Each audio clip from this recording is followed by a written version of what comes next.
권소희 장편소설 독박골 산 1번지 제4화 독박골이 어딘가요? 하늘이다. 바다처럼 끝없다. 푸르른 시선 너머에 하얀 구름이 뭉글거렸다. 비행기가 하늘과 구름이 만나는 무한한 경계를 지나가는 동안 나는 느긋하게 긴장 풀린 마음으로 주름진 산맥을 내려다보았다. 창공에서 내려다본 바다는 비행기 속력을 따라가지 못해 정지된 것처럼 보였다. 장거리 여행에 앙증맞은 식사는 반갑다. 달그락거리며 브로콜리와 소고기 볶음을 먹고 후식으로 제공된 커피를 마셨다.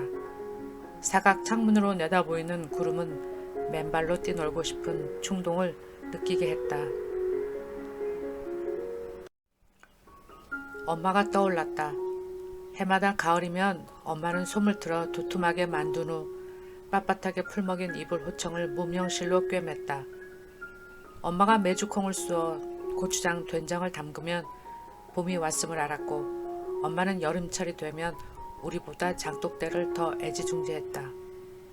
빗물이 들어가면 장맛이 변한다는 엄마의 성화에 나는 소낙비라도 쏟아지면 식히지 않아도 장독 뚜껑부터 먼저 닫았다. 맵시도 없는 촌스런 바지를 허리까지 올려 입은 엄마는 배추를 소금에 절이며 겨울을 준비했다. 마당을 오고 가는 엄마는 다른 계절이 시작되고 있음을 미리 알려주었다. 그 순환은 한치의 어긋남이 없이 반복됐다. 자연처럼 사람도 태어났으면 나이가 들어서 죽어야 자연스러운 일이다. 그런 엄마에게 자식의 죽음은 이해할 수 없는 사건이었을 것이다. 남동생 결애의 짧은 생애를 기분 좋게 설명하긴 어려웠다. 자연적인 순환의 굴레를 벗어난 동생의 죽음은 두고두고 가슴 아래가 됐다. 엄마에게도 나에게도 그때는 몰랐었다. 우리 가족이 살 수 있는 장소는 서울 땅에서는 독박골밖에 없었다는 것을.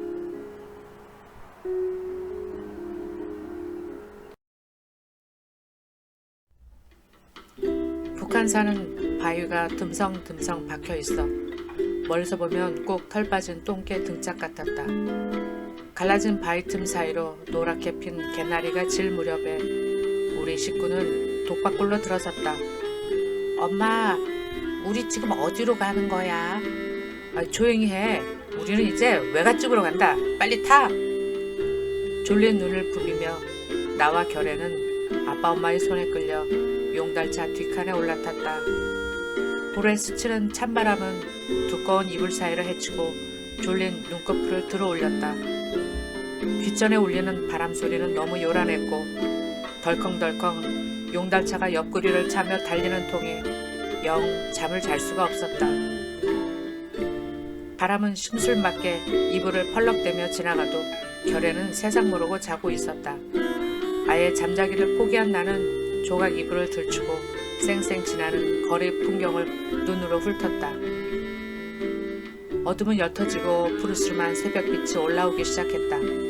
앙상하게 서있는 프라타나스 나무가 두 눈을 때리듯 휙휙 스쳤다.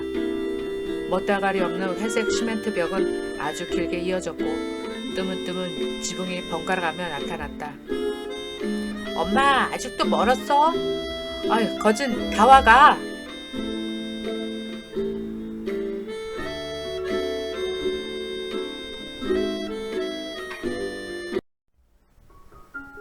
이상하게도 외갓집 가는 길이 처음은 아닌데 올 때마다 생소하고 낯이 설다. 우리 집에 같이 살던 여자가 나더러 외가에 같이 가자고 했을 때도 나는 망설임이 없었다. 그 여자가 왜 나와 함께 외가에 가자고 하는지 물어보지 않았다. 앞뒤 전후를 따져 생각할 나이가 아니었다. 내게 외갓집에 가는 일은 그저 즐거운 설렘뿐이었기 때문이다. 나는 엄마의 허락도 받지 않고 그 여자가 요구하는 대로 외갓집으로 향했다. 혼자 가도 외갓집은 쉽게 찾을 줄 알았다. 경험도 시간이 지나면 기억 속에서 희미해진다는 걸 알 리가 없었다. 나는 자신만만했다. 그전에도 외할아버지를 따라 몇 번씩 와봤었기 때문에 쉽게 외갓집을 찾을 줄 알았다. 외갓집에 갔던 기억뿐 아니라 주소도 정확히 기억하고 있었다. 노본동 산 1번지. 주소에 적힌 대로 노본동에서 내리면 되는 일이다. 나는 버스 운전사 아저씨에게 노본동에서 내려달라고 부탁했다. 혹시 지나칠까봐 노본동에 가까이 오면 미리 알려달라며 몇 번씩 당부했다. 마음 좋은 아저씨는 노본동이 왔음을 알려주었다. 그런데 영 달랐다. 버스 계단에서 내려 주변을 둘러보았지만 내 기억 속의 장소가 아니었다.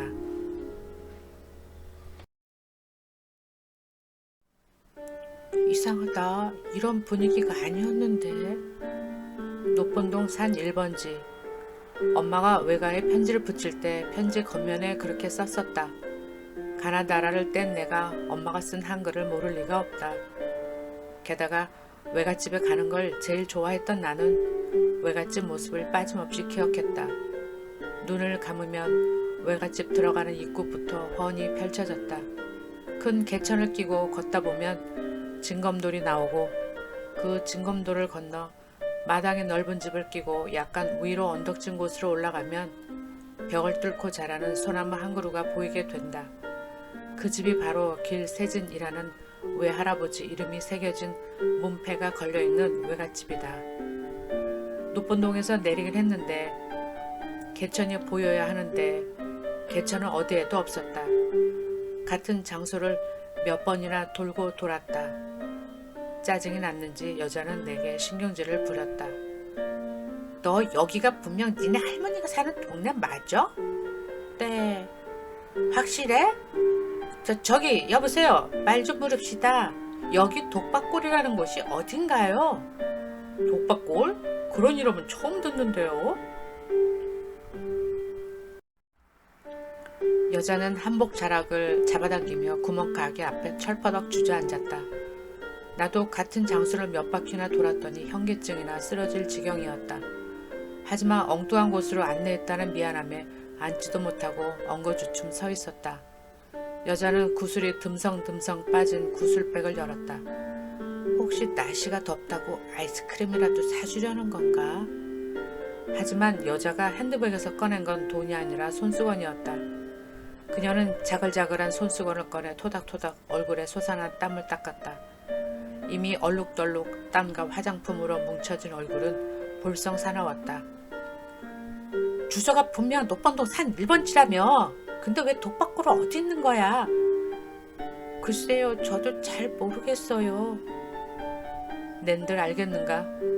어른들끼리만 통하는 명칭이 따로 있다는 것을. 모든 길에는 샛길이 있고 동네 사람들만 들락거리는 갓길이 따로 있다는 것을. 그리고 인생에도 곁길이 있다는 것을 이해하기엔 난 너무 어렸다. 노본동 산 1번지는 틀림없는 외갓집 주소다. 맨날 엄마가 독박골이라고 골백번도 더 말했는데 내가 그 이름을 헷갈릴 리가 없다. 근데 버스에서 내린 곳은 노본동은 맞는데 산 1번지도 없고 독박골도 없으니 나도 어찌된 영문인지 어리둥절했다. 자신만만했지만 어린 나 혼자 외갓집을 찾는 건 역시나 무리였나 보다.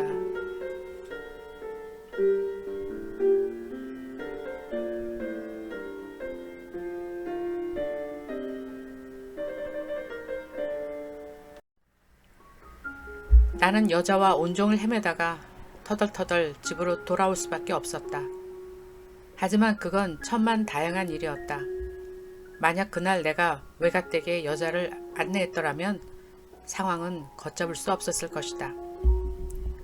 엄마, 나 오늘 외갓집에 갔는데 노본동에서 내렸는데 할머니 집 못 찾았어. 뭐라고? 거기가 어디라고 네가 찾아놔서? 외갓집 주소는 노본동이지만 불광동 정류장에서 내려야지. 아, 그랬어? 그걸 모르고 노본동에서 엉뚱하게 내렸으니. 근데 거길 너 혼자 갔어? 아니, 저 아줌마랑. 뭐라고? 네 제정신이니? 그래도 못 찾았기에 망정이지. 네가 그 개숙이라는 여자를 데리고 외갓집에 갔더라면 어떨 뻔했니? 여자를 집에 들인 것도 아버지였고 그 여자를 우리 집에서 내쫓은 것도 아버지였다. 나는 오로지 외갓집에 가고 싶은 마음에 눈치 없이 여자가 시키는 대로 길을 나섰던 것이다. 엄마 말대로 그 여자를 외갓집에 친절하게 안내했다면 나는 엄마와 생이별을 하고 새엄마랑은 살 뻔했을지도 모른다. 외갓집을 간다고 허탕을 치고 온 날 아버지는 외갓집을 찾아가 단판이라도 짓겠다고 악을 쓰던 여자의 면상에 냅다 재떨이를 내던졌다.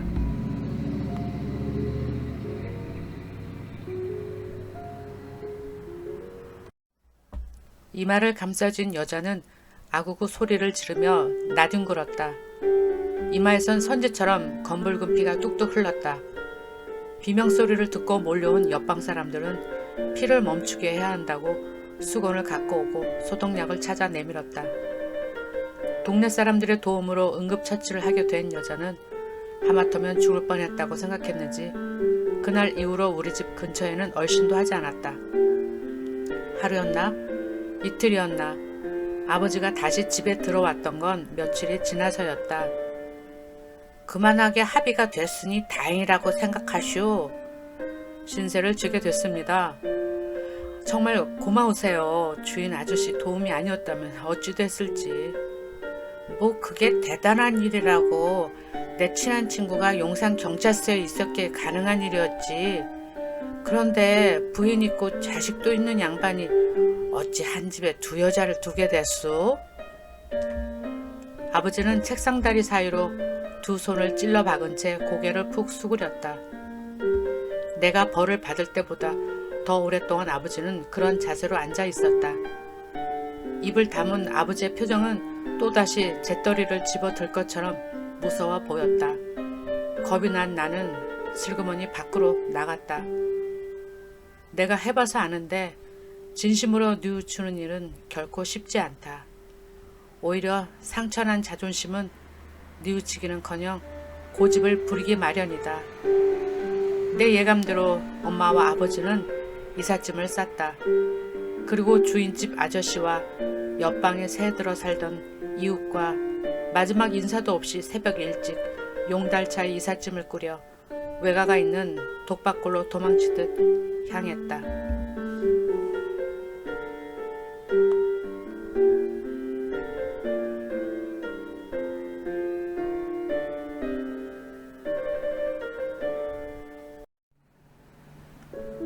용달차가 우리 가족을 내려놓은 곳은 대문도 없는 집이었다. 방문을 나서면 바로 자동차가 다니는 큰 길이 나왔다. 바람이 불면 당장 날아갈 것 같은 회색 슬레이트 지붕은 어찌나 낮은지 손을 뻗으면 손끝에 닿을 것 같았다. 집 뒤편에는 작은 도랑이 있었는데 홈만 패였지 물은 흐르지 않았다. 집이라고 해야 하는 건지 방이라고 해야 하는 건지 방 옆에 붙어있는 부엌도 무척 작았다. 부엌 공간이 너무 작아 찬장과 전기 스토브는 밖에 내놓아야 했다. 엄마는 부엌으로 들어가는 디딤돌 옆에 돌을 괴고 그 위에 찬장을 올려놓았다. 나도 용달차에서 내려진 살림 도구를 옮기려는데 갑자기 엄마가 소리쳤다. 야야야, 너 그거 내려놓지 못해? 잘못하다간 유리 깨져. 엄마의 고함에 놀란 결에는 무거운 수은장을 땅바닥에 내려놓았다. 야단을 맞은 게 억울하고 무안했던지 결에는 슬그머니 사라져버렸다. 나는 엄마를 도와 빗자루니 쓰레받기니 하는 따위에 자질구레한 소품들을 방 안으로 옮겨놓았다. 이불을 싼 보따리가 옮겨지고 반다지를 내려놓은 후 용달차는 덜컹덜컹 몸을 흔들며 떠났다.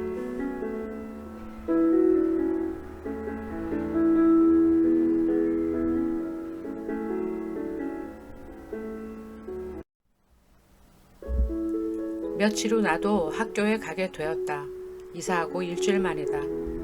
외할아버지가 사주셨던 빨간 가방을 챙겨 들었다. 가방은 아직도 새 것처럼 반짝거렸다. 수업 시간표를 모르니 가방 안에는 공책 한 권과 필통만 넣었다. 걸음을 옮길 때마다 필통이 털럭털럭 소리를 냈다. 운동장에 들어서자 뻥 뚫린 운동장 바닥에서 쏴한 바람 소리가 가슴속으로 밀려 들어왔다. 엄마와 나를 닮은 그림자가 기다랗게 앞장을 섰다. 철봉대가 드리운 그림자도 나를 향했고 담장 아래 심겨진 플라타나스 나무가 드리운 그림자도 우리를 따라왔다. 나는 엄마 손을 꼭 잡았다. 운동장을 가로질러 학교 건물 안으로 들어갔다. 엄마와 나는 복도를 따라 걸어 교무실이라는 표지판이 걸려있는 문을 조심스레 열었다. 교무실에 남아있던 선생님들이 일제히 우리를 쳐다보았다. 선생님, 이 아이가 오늘 전학 온 양미래인데요. 아, 그러세요? 양미래라.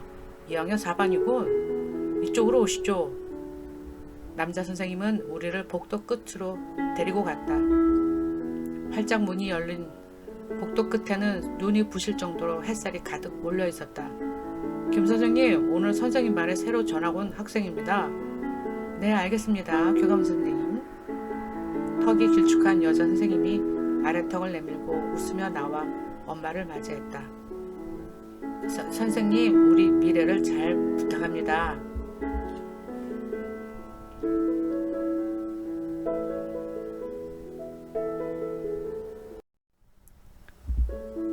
엄마는 나를 학교에 남겨두고 집으로 돌아갔다. 홀로 남게 된 나는 뒤통수가 뻣뻣해지고 목 뒷덜미가 저릿저릿했다. 멀찍이 운동장을 가로지르는 엄마를 불러 세우고 싶었다. 교실 안으로 들어서니 아이들이 나에게로 시선을 집중했다. 오늘 우리 학교에 전학 온 친구예요. 이름은 양미래라고 해요. 처음 와서 모르는 게 많을 테니까 우리 친구들이 친절하게 알려주세요. 합주교 선생님은 내 양 어깨에 두 손바닥을 올려놓고 힘을 주었다.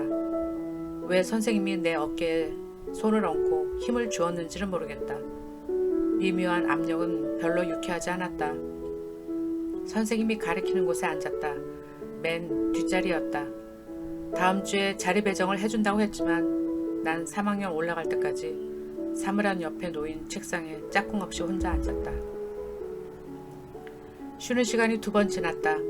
쉬는 시간마다 교실 안은 먼지가 풀풀 나도록 소란스러웠다. 남자 녀석들이 공연히 사물함 문을 열고 닫으며 빗자루를 꺼냈다가 돌을 집어넣었다. 하지만 녀석들이 나를 힐끔힐끔 바라봤다는 걸 눈치채지 못했다. 다음 수업 시간을 걱정해야 했기에 주변을 신경 쓸 처지가 아니다. 빈 가방만 털레털레 들고 왔으니 하루 종일 받는 수업이 지겨울 수밖에. 등교 첫날이니 봐줄 거라는 안도감은 있었지만 그래도 다른 아이들이 책종이를 꺼내고 과일을 꺼낼 때 멋쩍어서 집으로 돌아가고 싶었다.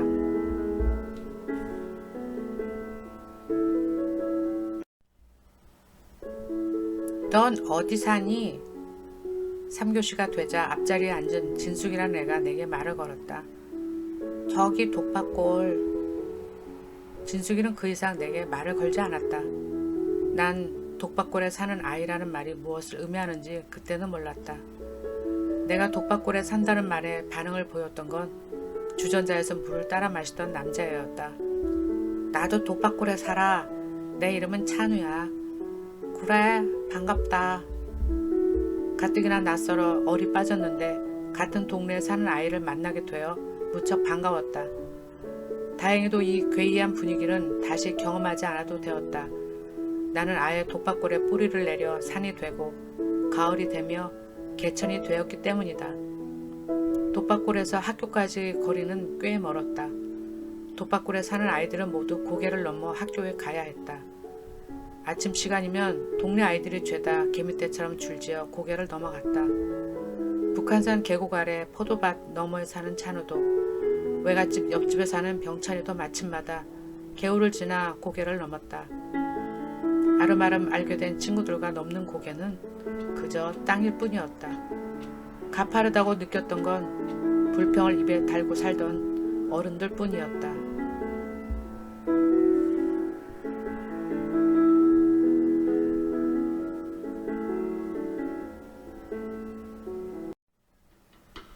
여름이 가까우니 날씨가 후덥지근해졌다. 날씨가 더워 창문을 모두 열었다. 열어놓은 창문 안으로 복도 끝에 있는 공중 화장실 냄새가 바람을 타고 솔솔 교실까지 풍겼다. 산딸이 다가와 배가 불룩한 합주교 선생님은 얼굴을 찡그리며 코를 막고 창문을 닫으라고 짜증을 부렸다. 화단에 심겨진 해바라기 줄기가 삐죽 고개를 내밀어 공부하는 나를 쳐다보며 까닥거렸다. 나도 흔들거리는 해바라기에게 연필을 쥔 손을 흔들어 아는 척을 했다. 나를 보고 있는 해바라기는 독박골 산길에 피어있는 아주까리를 닮았다. 나는 글씨를 쓰다가 교실 창문 너머 대머리 바위에 얹혀있는 구름을 멀거니 바라보았다. 하늘 위 떠다니는 구름이 부러웠다. 비행기 창문 밖의 구름은 손에 닿을 듯 아주 가까이에 있었다. 비행기 좌석 깊숙이 허리를 집어넣었다. 좁고 불편한 기억들이 꼬리뼈에서부터 갑갑하게 올라왔다. 증오와 미움으로 뒤범벅 되기 전의 시간들. 독박골에서 지냈던 어린 시절은 유리 화병에 담아넣은 쇳돌처럼 환한 미소를 감출 수 없는 한때이기도 했다. 까마득하게 잊었던 희미한 얼굴들이 가닥가닥 눈앞에 나타났다가 사라졌다. 늘 배다른 동생을 업고 마당을 서성이며 새엄마의 구박을 받던 희옥이의 저녁 무렵이 떠올랐다. 항상 구멍난 양말을 신었던 병찬이가 구름 위로 나타났다 슬그머니 없어졌다. 모두들 어떻게 변했을까? 이젠 다들 성인이 되었으니 길에서 만나도 서로 몰라볼 테지. 불, 그리고 죄에 대한 이야기였다. 아니, 죄하고는 전혀 상관없는 사람들의 이야기였다. 뱀을 통해 인류가 저주를 받았다지만 뱀 바위에 얹혀 살던 사람들은 죄가 뭔지도 몰랐다. 죄가 뭔지도 모르는 무지한 사람들에게 신의 징계가 내렸다면 그건 너무 가혹한 징벌이다. 나는 그들을 위해 진작 눈물을 흘렸어야 했다. 독박골을 떠나지 말았어야 했다. 평생토록 가난을 끌어안고 그들이 영혼을 위해 재단을 쌓았어야 옳았다. 눈을 감았다. 더 이상의 기억을 끄집어내는 건 견딜 수 없다. 지난 회상은 언제나 그 부분에서 끊겼다.